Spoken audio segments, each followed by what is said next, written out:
Bonjour à toutes et à tous, j'espère que vous allez bien. Aujourd'hui, je vais vous présenter un projet complexe, d'accord? Je vais bien vulgariser la chose pour que le plus grand nombre puisse me suivre. Surtout que c'est un projet qui est soutenu par des gros, notamment Bittrex, l'un des plus gros exchanges, je pense que je ne vais pas vous le présenter. Brave, le navigateur internet basé sur le Basic Attention Token. Le créateur de Mozilla Firefox et JavaScript, c'est lui qui avait lancé le Brave à l'origine. Et pour finir, Uphold, une banque qui exerce énormément dans le monde de la crypto-monnaie. Ils se sont rejoints tous les trois et ils ont lancé un projet qui s'appelle Universal Protocol. À ne pas confondre avec un projet que j'ai présenté il y a quelques temps et qui a un nom un petit peu similaire. Alors, l'objectif de ce projet-là, Universal Protocol, ça va être de simplifier et de sécuriser tous les échanges. Déjà, il y a un gros problème qu'on a avec les différentes places d'exchange comme on connaît, comme Bittrex, Binance, etc. C'est que du coup, il va falloir avoir différents comptes sur les différents échanges. Si on veut échanger une crypto-monnaie mais qu'elle n'est pas sur cet échange, on va devoir aller sur l'échange où il y a cette crypto-monnaie. C'est complexe, ça nous fait faire plus de transactions, donc il y a plus de frais. Et on a toujours la marge d'erreur où on peut se tromper, envoyer sur une mauvaise adresse, etc. etc. Universal Protocol, ils ont créé un concept qui va permettre de donner l'équivalence du service d'un exchange, d'accord, mais grâce à des smart contracts. C'est-à-dire que vous n'allez pas vous connecter sur un site pour être mis en relation avec d'autres personnes qui vont échanger la crypto-monnaie avec vous. Ça va directement vous permettre, vous, d'échanger vos cryptos en passant par une blockchain. En quelque sorte, ça va dédoubler le monde que l'on connaît, ça va créer un monde parallèle dans lequel on va pouvoir faire nos échanges de façon sécurisée et dès qu'on a trouvé un deal qui nous convient, on va pouvoir ramener ça dans le monde réel et donc réellement échanger son Bitcoin contre des Ethers, par exemple. Le problème des transactions, c'est donc que c'est lent parce qu'on doit aller sur un exchange, c'est coûteux parce qu'on a la transaction pour envoyer le Bitcoin sur l'exchange, échanger le Bitcoin contre ce qu'on veut, retirer cette crypto-monnaie, donc à chaque ping-pong, on va payer des frais, et ça va permettre, grâce à l'Universal Protocol, de régler tout ça grâce en quelque sorte à une image miroir que je vais vous présenter maintenant. Accrochez-vous bien, c'est un petit peu complexe, mais vous allez voir tout le potentiel qu'il y a derrière cette technologie, rien que pour vous aguicher un petit peu et pour vous donner envie. On peut par exemple, si on a une clé privée Bitcoin, d'accord, on peut faire en sorte que si il y a un décès, vous savez qu'il y a plein d'histoires en ce moment de personnes qui sont décédées et qui n'ont pas cédé avant de mourir leur clé privée et donc leurs bitcoins sont perdus à jamais, eh bien on peut grâce à Universal Protocol mettre un espèce de timer sur une adresse qui fait que si pendant 2 ans vous ne la consultez pas, ça va envoyer les bitcoins que vous aviez automatiquement à la personne que vous aviez choisie, par exemple votre femme, pour vous donner une idée. Ça c'est l'une des technologies, l'une des solutions que peut apporter la technologie Universal Protocol et je voulais vous en parler aujourd'hui. Alors comment ça marche? Déjà il faut savoir qu'il y a UPP, c'est la plateforme d'Universal Protocol et il y a UPT, le token d'Universal Protocol. Sur la plateforme, on va dire le wallet qui s'appelle UPP. Dessus, vous allez pouvoir du coup recevoir vos tokens UPT et vous allez pouvoir avec ça faire des transactions. Par exemple, imaginons que vous avez un Bitcoin, vous voulez l'envoyer sur la plateforme d'Universal Protocol, ça va vous créer instantanément un nouveau token qui s'appelle le UP Bitcoin. En gros, une image miroir de ce que vous avez. Le premier smart contract, il va prendre les bitcoins que vous avez, d'accord? Il va les bloquer dans la blockchain réelle Bitcoin, il va les mettre en sécurité, d'accord? Il vous émettra une transaction pour que vous puissiez bien vérifier que le bitcoin a été bloqué. Et en échange de ce bitcoin-là, ça va vous envoyer une image miroir qui s'appelle le UP Bitcoin.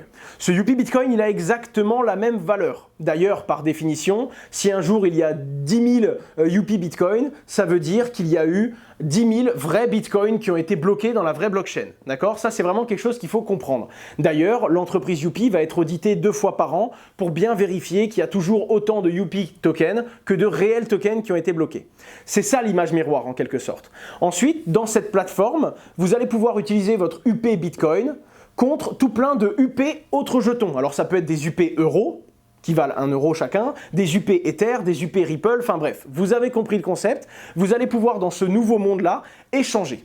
Deuxièmement, si vous voulez échanger du Bitcoin contre, donc de l'UP Bitcoin cette fois-ci, contre de l'UP Ether, on ne va pas vous demander de l'envoyer sur un exchange. Donc ça va regarder la plateforme d'échange qui existe, donc à la base c'est Bittrex, forcément ça va travailler avec Bittrex puisque Bittrex participe au projet, d'ailleurs c'est le premier exchange où ça va être listé, ça va forcément apporter beaucoup de volume.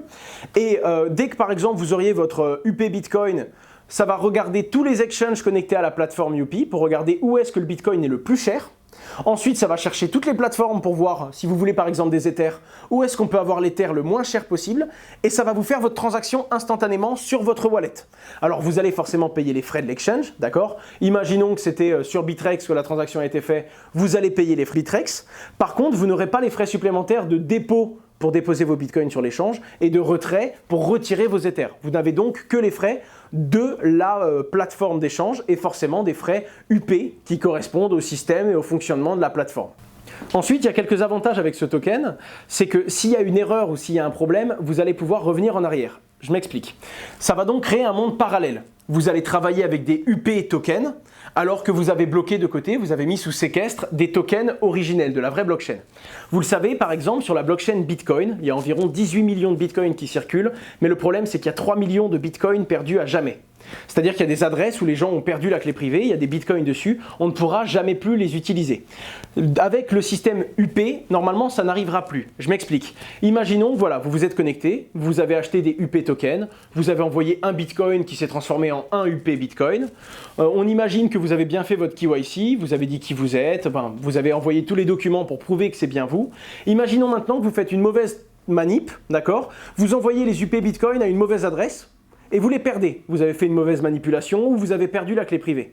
À ce moment-là, et uniquement à ce moment-là, vous pouvez contacter UP en disant voilà, moi ce que j'ai fait, c'est que j'ai fait une erreur de transaction et j'ai perdu mes UP Bitcoin, d'accord? C'est une fausse manipulation, voilà, je les ai envoyés à cette adresse qui est inexistante, il n'y a personne derrière, c'est bien moi, je vous en fournis la preuve parce que j'ai fait mon KYC, donc vous renvoyez papiers d'identité, etc.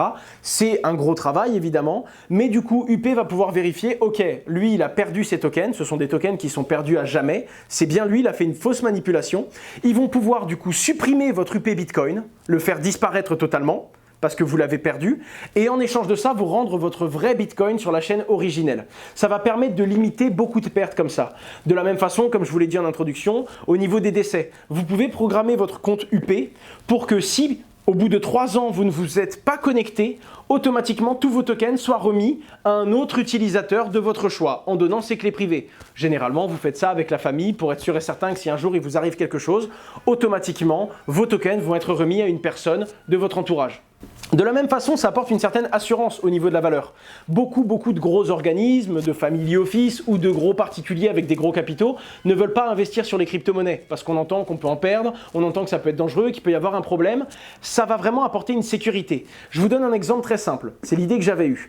Vous savez que des fois, il y a des ICO et on a peur que l'ICO parte avec l'argent de tout le monde. Alors, il y a des ICO aux États-Unis ou en France, mais des fois, il y a des ICO qui sont faits à l'autre bout de la planète, dans un pays qu'on ne connaît pas du tout. On a envie d'investir, mais on se dit, bon, eux, s'ils reçoivent 15 millions d'euros et qu'ils disparaissent du jour au lendemain, eh ben, on ne pourra rien faire. Et c'est arrivé je ne sais combien de fois. Imaginez maintenant que cette ICO, elle prenne la parole en disant, ok, ben nous, on n'acceptera pas les Ethers pour notre ICO, mais on acceptera les UP Ethers. Pour vous montrer à quel point on est fiable. Comme ça, on fait l'ICO, on délivre le produit, et si on disparaît du jour au lendemain, eh bien, le protocole UP pourra bloquer l'argent que vous avez envoyé et rembourser tous ceux qui ont investi. Alors, c'est une idée. Évidemment, c'est à vous de créer toutes les idées de tout ce qu'on peut faire. En fait, c'est vraiment un monde miroir dans lequel vous allez faire vos transactions plus rapidement. Ça va vous permettre également de gagner du temps puisque vous n'aurez pas à passer par les exchanges. Vous allez gagner des frais là-dessus.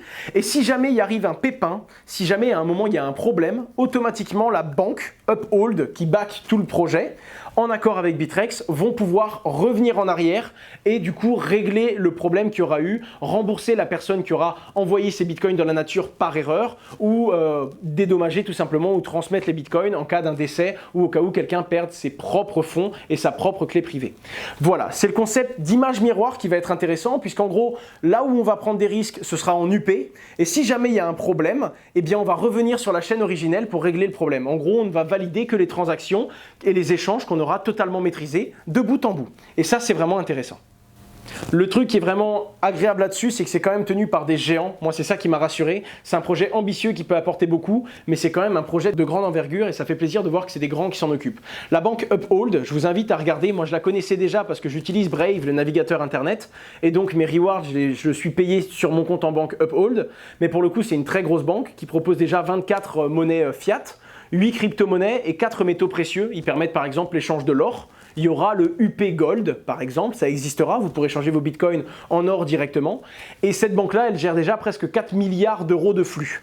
Alors forcément, on se réfère à des organismes, je suis d'accord avec vous, mais l'avantage qu'il y a, c'est que même dans la décentralisation qu'est l'échange, on va avoir une sécurité et une assurance supplémentaire. Et des assurances, c'est des choses qui manquent cruellement aujourd'hui dans le monde de la blockchain et de la crypto-monnaie. Ça va permettre à des institutions et des gens qui n'osaient pas faire le cap, maintenant de se dire, ok, on a la sécurité supplémentaire qu'il nous fallait à nous ou à nos investisseurs, on va pouvoir utiliser la crypto-monnaie et ça devrait permettre une adoption massive. Alors au niveau de l'équipe, bon, comme d'hab, je ne vais pas parler de tout le monde, mon but à moi c'est de faire court, mais globalement il y a Dan Statt, c'est quelqu'un qui était manager de l'innovation financière chez PayPal. C'est lui qui drive le projet et c'est clairement lui la tête qui a pensé le token ou du moins cette économie et cette façon de la diriger. Peut-être ça, on a Juan Pablo. Juan Pablo, c'est quelqu'un qui travaille directement dans la banque Uphold et qui est dans ce projet-là. Donc vous l'avez compris, un Up c'est Universal Protocol pour la banque et c'est leur token. Et à côté de ça, on a Thiago Ribeiro qui est le développeur qui lui est en charge de scalabilité. Pour un projet comme ça, il y a un truc qui est particulier, c'est que le but, c'est pas de satisfaire le marché aujourd'hui. Le but, c'est d'être capable de suivre le marché de la crypto-monnaie s'il explose et s'il y a des géants comme des banques qui commencent à l'utiliser. Ce sera son job à lui. Après, globalement, il n'y a que des gros personnages et si vous allez faire le tour sur les LinkedIn, vous allez voir que des grands groupes, évidemment. Pour le coup, il y a une équipe en béton et en advisory board. Je vais même pas tous les présenter, d'accord? Il y a OneWeb, il y a du Cred, des gros, mais on a évidemment Brendan, le créateur de Mozilla Firefox, de JavaScript et évidemment le fondateur du Basic Attention Token. Voilà, donc c'est vraiment, pour le coup, ils se sont bien entourés. C'est ce qui me plaît. C'est vraiment ce qui me plaît du coup sur ce projet, c'est qu'on a déjà une grosse équipe de personnes qui étaient déjà dans la crypto-monnaie, qui avaient déjà des gros clients. C'est comme ça qu'ils ont signé des fonds aussi facilement. Alors maintenant, l'UP Token, à quoi il sert et quels sont les avantages de l'avoir? Pourquoi il peut prendre de la valeur? Alors, 2 avantages communautaires et 2 avantages financiers. Les 2 avantages communautaires, c'est que premièrement, vous allez avoir accès anticipé à toutes les nouvelles UP tokens qui arrivent. Imaginons qu'il y a le UP Dogecoin, vous allez être dans les premiers à essayer. Pour le coup, c'est vraiment pour développer la technologie. Et le deuxième point, c'est que vous allez pouvoir voter. C'est-à-dire que tous ceux qui ont des jetons vont pouvoir voter pour choisir quel est le prochain UP qu'il va y avoir, quelle sera la prochaine mise à jour, qu'est-ce qui ne va pas dans le système, comment le changer. Là, pour le coup, c'est vraiment le but, et je vais vous l'expliquer juste après, d'Universal Protocol. Ils veulent se créer une communauté. Le deuxième but, c'est que ce token-là, comme le Binance Coin, je pense que vous le connaissez, si vous allez trader sur Binance, et qu'imaginons dans la journée vous avez 1 euro de frais, si vous avez des Binance Coin dans votre compte, on va vous prélever que la moitié, c'est-à-dire 50 centimes de frais. Eh bien, c'est exactement le même concept, d'accord? L'UP token, si vous en avez, tous les frais vont être réduits jusqu'à diviser par 100. En gros, une transaction où vous aurez eu 1 euro de frais, ça peut descendre jusqu'à 1 centime de frais. Donc ça va réduire drastiquement les frais que vous allez avoir en utilisant ce token. Le deuxième avantage financier, c'est que vous allez avoir accès à des prêts. Je m'explique. Aujourd'hui, quand vous voulez emprunter de l'argent, vous allez voir votre banque et votre banque vérifie 2 choses. Ce que vous avez, votre argent, qu'est-ce que vous gagnez par mois, vos dernières fiches de paye, pour savoir si vous êtes quelqu'un qui a une bonne santé financière. Et ensuite, ce que vous avez. Vous avez déjà des appartements, vous avez déjà des voitures par exemple. Ils vont estimer, et si vous avez une bonne santé financière, ils vont vous prêter de l'argent. Des fois, ils peuvent vous demander, ok, on veut bien vous prêter 50 000 euros. Par contre, on met votre appartement en caution. En gros, si vous ne me remboursez pas, eh bien, on peut venir et saisir votre maison ou votre voiture. La banque fait ça. Le problème qu'il y a, c'est qu'elle ne prenait pas en considération les crypto-monnaies. Actuellement, si vous aviez 50 000 euros de Bitcoin ou 1 million d'euros de Bitcoin, les banques n'en avaient rien à cirer. Ils vous disent, pas de souci, vous avez qu'à revendre votre crypto-monnaie contre des euros, là on vous écoutera. Eh bien, il y a plein de gens qui ne veulent pas faire ça parce qu'ils sont sûrs que le Bitcoin vont prendre de la valeur, ils veulent garder leur crypto-monnaie, mais en attendant, ils ont beaucoup d'argent en crypto et personne ne veut leur accorder de prêt parce que, selon eux, la crypto-monnaie, ça ne vaut rien. Eh bien, justement, grâce au système UPT et à leur partenariat direct avec la société Cred, vous allez pouvoir emprunter de l'argent et mettre en caution ces bitcoins. C'est-à-dire qu'en gros, vous faites un emprunt, la société Cred vous prête de l'argent, par exemple 10 000 euros, en fiat, et il vous bloque 3 bitcoins, par exemple, environ 3 bitcoins ou un peu moins, en fonction de ce que vous allez emprunter. C'est-à-dire que vos 3 bitcoins, ils ne vont pas les toucher, d'accord? Ils ne sont pas à eux. Ils n'auront le droit de les prendre que et seulement si vous ne remboursez pas l'emprunt que vous avez. L'avantage, c'est que pour la première fois, les crypto-monnaies que vous avez, vous pouvez les mettre de côté en séquestre, d'accord, et les mettre en caution au cas où vous ne remboursiez pas un prêt. C'est la première banque, il me semble, parce que j'en ai pas entendu qui permettait de faire ça, qui accepte le séquestre en quelque sorte de crypto-monnaies pour pouvoir vous donner un prêt et vous permettre tout simplement, après vous emprunter, vous avez une raison de le faire évidemment. Globalement, l'entreprise Universal Protocol gagne de l'argent, évidemment, et j'ai bien été fouillé là-dessus. Forcément sur toutes les transactions, c'est le concept d'un token, mais également dans les processus. Imaginez que vous avez perdu une clé privée où vous aviez 1 million d'euros de Bitcoin dessus, eh bien, Universal Protocol va vous permettre de les récupérer, comme je vous ai expliqué. Par contre, ils vont vous dire, bon, il y a une grosse procédure, on va devoir refaire un KYC, vérifier que c'est vous. Vous supprimez du coup les tokens que vous avez perdus et vous débloquez les tokens de la chaîne réelle. Si par exemple, ils vous débloquent 500 euros, ils vont vous prendre environ 5 euros de frais. C'est ce genre de choses en fait. C'est quand on a eu un problème dans ce monde parallèle et qu'on ne veut pas perdre son argent, qu'on veut revenir en arrière, à ce moment-là, c'est eux qui vont sécuriser tout le processus et qui vont prendre une part raisonnable. Pour le coup, il n'y a pas de fee exact, mais ce sera inférieur à 1%, qui vont vous permettre de revenir en arrière et de récupérer vos fonds. Je vous présente donc le site internet, d'accord, universalprotocol.io. Je vous mets le lien dans la description évidemment. Alors ils sont actuellement en ICO. Au moment où je mettrai la vidéo en ligne, il restera 15 jours. Encore une fois, je vous le rappelle, je vous présente des projets dans lesquels moi j'investis et je vous explique pourquoi. En aucun cas, je ne vous demande d'investir, d'accord? Ce n'est pas l'objectif de mes vidéos. En attendant, j'essaie de vous expliquer pourquoi je prends certaines décisions vis-à-vis de certains projets et pourquoi je ne rentre pas dans certains autres. Alors en l'occurrence, celui-ci, le token est vendu à 1 centime de dollar. Donc en gros, avec 1 euro, vous devez en avoir à peu près 120. Il va être listé sur Bittrex dès le 1er avril. C'était l'objectif. C'est pour ça qu'il reste environ 16 jours. Il va être listé sur Bittrex. Donc l'avantage, c'est qu'il va y avoir beaucoup de volume. Et c'est l'un des points forts d'avoir Bittrex dans la team qui soutient ce projet-là. Alors je vous laisserai feuilleter le site, évidemment. Je vous ai parlé de Cred tout à l'heure. Brave, qu'on ne présente plus. Bittrex, vous connaissez. BitGo, Blockchain at Berkeley, vous connaissez peut-être aussi. Certic, je ne connaissais pas. Et Uphold, la banque dont je vous ai parlé. Allez vous renseigner dessus, ça pourra vous plaire et vous pourrez apprendre pas mal de choses. Vous avez donc tous les détails que je viens de vous donner. Il y en a même beaucoup d'autres. Dans le white paper, il y a plein d'autres raisons d'utiliser le Up token. En attendant, moi, j'ai préféré vous donner les points qui m'ont le plus retenu, moi, tout simplement, et qui m'ont le plus intéressé. Il y a également 4 gros capitals qui ont investi directement dans le projet. Donc il y a un truc qu'il faut savoir, lors de l'ICO, ils ne recherchent que 3 millions d'euros. Ça paraît énorme, 3 millions, mais croyez-moi, pour lever des fonds pour une grosse entreprise qui a un projet aussi gros, 3 millions d'euros, c'est vraiment ridicule. En fait, ce qui se passe, c'est qu'ils n'ont pas vraiment besoin d'argent. C'est mon avis, hein, j'en ai aucune idée. Je pense qu'ils n'ont pas vraiment besoin d'argent et donc ils ne veulent tout simplement pas essayer de faire une grosse ICO pour en gagner beaucoup. Leur but, c'est de se créer une communauté. Donc leur objectif, c'est vraiment de liquider environ une petite partie de leurs tokens, 20 à 25% de leurs tokens, en les vendant lors de l'ICO pour essayer de se créer une communauté et des gens qui vont vouloir contribuer et développer ce projet qui est un projet de titan en quelque sorte. Du coup voilà, comme leur but c'est vraiment de se créer une communauté, moi ce que j'ai décidé de faire c'est d'offrir du coup 1000 $ de leurs tokens, d'accord. J'ai décidé d'offrir 1000 $ de leurs tokens à 10 abonnés. Mon but à moi, et c'est pour ça que je travaille avec eux, je vais devoir leur faire un retour en leur disant ce qu'on peut améliorer, quelles idées on pourrait développer et comment on pourrait faire en sorte qu'Universal Protocol soit encore plus performant. Eh bien, si vous m'aidez dans cette tâche-là, moi ce que je vais faire, c'est que je vais choisir 10 commentaires les plus pertinents de personnes qui donnent un point à améliorer ou alors une idée de ce qu'on pourrait faire avec le Up token. Moi, j'avais pensé par exemple à créer un Up multi-token. Par exemple, vous envoyez un Bitcoin à l'intérieur, mais au lieu de vous donner un Up Bitcoin, eh bien ça va investir automatiquement dans un paramètre que vous avez réglé vous. Par exemple, quand j'envoie de l'argent ici, tu me mets 50% en Bitcoin, 25% en Ether, 25% en Neo ou alors en une autre crypto-monnaie. Imaginez qu'il y ait des fonds d'investissement qui utilisent ça, les gens envoient juste leur argent et ça va automatiquement placer intelligemment ces fonds-là. Donc on peut utiliser un Up token, mais un Up multi-token qui fait que quand on envoie des jetons à l'intérieur, ça va aller acheter sur tous les échanges plein de différentes quantités de crypto-monnaies. J'ai trouvé ça super intéressant. Tout comme le concept de l'ICO pour se sécuriser contre le scam exit et qu'il n'y en ait plus jamais, par exemple. Expliquez-moi, faites-moi des commentaires, j'en choisirai 10. Alors généralement dans une vidéo, j'ai maximum 150, 250 commentaires, sauf les grosses vidéos. Donc ça vous laisse une chance sur 20 que je vous tire au sort pour vous donner ces 100 $ de tokens. Si ça vous intéresse de jouer le jeu, c'est sympathique pour moi. Ça me permettra d'avoir un feedback encore plus pertinent à l'équipe d'Universal Protocol. Voilà, donc il reste environ 16 jours et 20 heures pour leur ICO. Je vous mets quand même un lien dans la description. Avant de join the sale, bien évidemment, il faut lire le white paper. Lisez-le vraiment, complètement. Et surtout, quand vous allez, si vous décidez d'investir, vous allez devoir remplir totalement, comme toutes les ICO aujourd'hui, nom, prénom et un KYC complet pour être sûr et certain qu'il n'y ait pas de souci et que ce soit conforme avec la loi. Voilà. Au niveau de la roadmap, globalement, il y a l'ICO du coup qui se termine dans 15 jours. Après la fin de l'ICO, ils vont tout de suite créer le Up Euro.